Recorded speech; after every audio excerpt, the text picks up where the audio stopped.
Ito na ako na yan sa phone. Gusto ko, wala na yan. Nakakalaki. Sir! Ang yaman!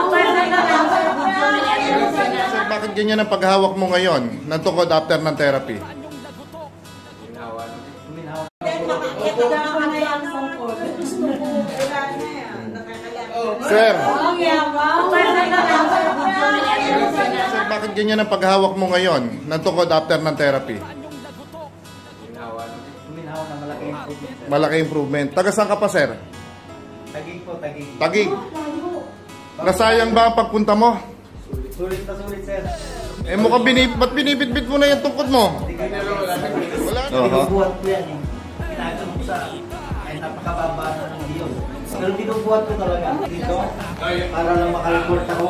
Oo. Kahit hindi naman po yung kailangan na may grace. Ngipad lang, ngipad. Ganyan ba? Oo, yun kanina. Ganyan din ako nagaganyan din ako.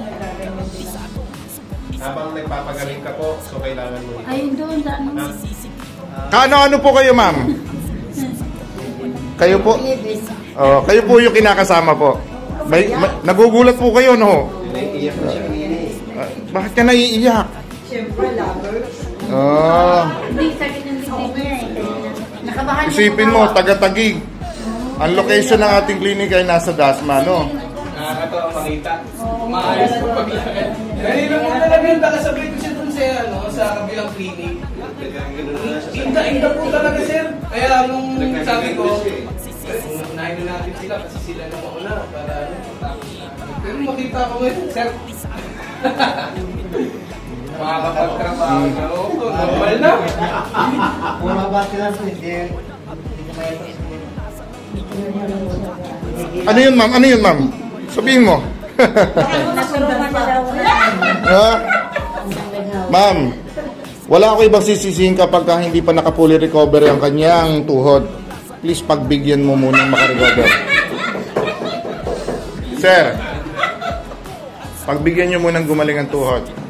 Uga-uga na lang muna. Sige, sir. Salamat po.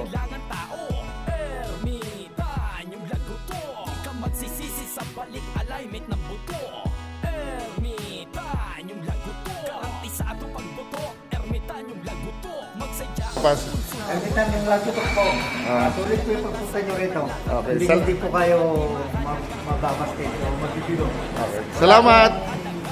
Saka, makita sila Ayan. Bit nyo na.